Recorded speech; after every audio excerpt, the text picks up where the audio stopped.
Accueille tout de suite le général Vincent Desportes, professeur de stratégie à Sciences Po et HEC, ancien directeur de l'école de guerre. Bonjour à vous, merci d'avoir accepté l'invitation de France 24. Général Desportes, l'ultimatum de 24 heures qu'avait posé Israël aux Gazaouis pour quitter le nord de l'enclave s'est achevé hier. Il y a, semble-t-il, un délai supplémentaire accordé à ces civils. Est-ce que le sort de ces Gazaouis est sincèrement la priorité d'Israël ou est-ce que simplement les conditions ne sont pas réunies pour l'instant pour lancer cet assaut ? Alors, moi, je pense que le problème majeur d'Israël, en dehors de la très grande difficulté à conduire correctement cette action militaire, est de conserver pour elle l'opinion publique internationale autant qu'elle le peut, de manière à ne pas avoir à arrêter cette guerre. Il est clair que vous avez annoncé 2400 morts parmi les Gazaouis. Il est clair que si ce nombre de morts se multiplie, et il est probable, au bout d'un moment, l'opinion publique va se retourner. Donc il est dans l'intérêt d'Israël que cet exil des habitants de la partie nord se fasse le plus rapidement possible, et ensuite ils pourront agir militairement. Donc je pense qu'il est dans leur intérêt stratégique et militaire de retarder leur entrée dans la bande de Gaza de manière à ce qu'ils puissent la poursuivre au mieux. Mais quoi qu'il arrive, nous allons vraisemblablement vers une triple catastrophe humanitaire, politique et stratégique. Il est clair que l'avenir le plus probable est quand même un bourbier prolongé. Général Desportes, Bilal Tarabé est en plateau ici avec moi, spécialiste des questions de politique étrangère. Une question quant à la tactique et l'offensive préparée par les Israéliens. On sait que 300 000 hommes sont postés de part et d'autre. Bilal, la parole est à vous. Général Desportes, bonjour. Alors de votre connaissance, de votre expertise de la question militaire, comment on fait la guerre dans des tunnels ? Eh bien, alors, dans les tunnels, on l'a fait difficilement. Mais vous posez une question plus large, c'est-à-dire, vous insistez sur le fait qu'Israël, ou Tsahal plutôt, va se trouver confronté à des difficultés gigantesques. On sait que Tsahal a fait au moins 3 opérations militaires majeures depuis 2007, mais que ces opérations étaient relativement limitées. Elles ont toujours été extrêmement compliquées.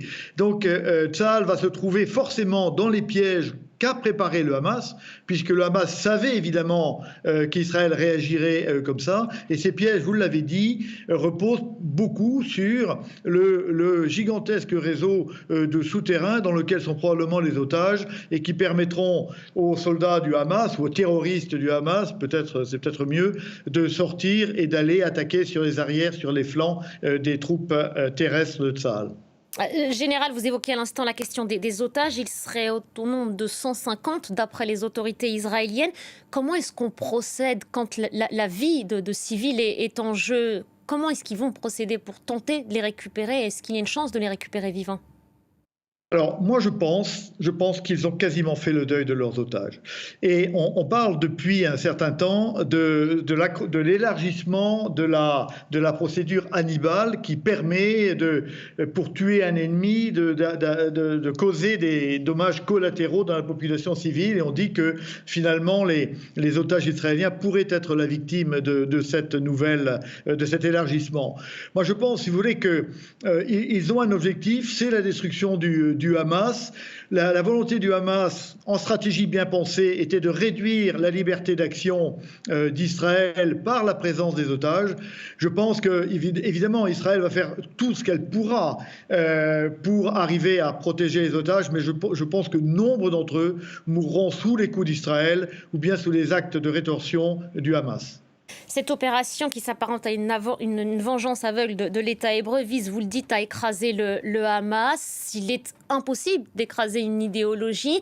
Et est-ce qu'il y a un plan plus détaillé ? Est-ce qu'il y a un plan caché pour parler clairement ? Est-ce qu'ils s'arrêteront simplement à l'élimination de quelques hommes du Hamas ou l'armée israélienne a d'autres plans ?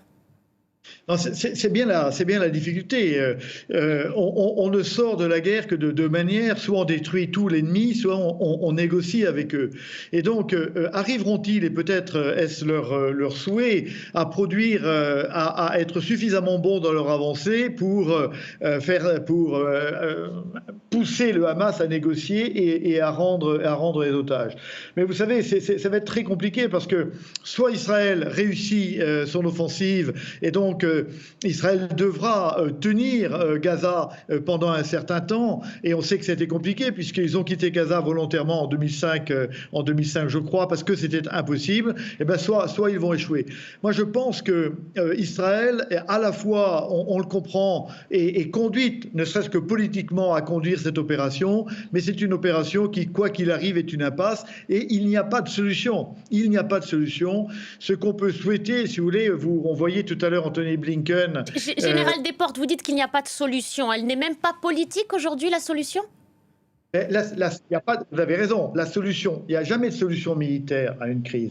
Et donc la seule solution est une position politique. C'est pour ça qu'Anthony Blinken est en train de faire le tour des capitales arabes. Là, il rentre en Égypte, il vient de l'Arabie Saoudite pour essayer de faire en sorte que les pouvoirs dans ces pays puissent faire pression sur le Hamas, eux-mêmes se chargeant évidemment de faire pression sur Israël pour que les choses s'arrêtent. Le problème aujourd'hui est d'arrêter un massacre annoncé. Je crois que ce sera très compliqué parce que M. Netanyahou joue son avenir politique.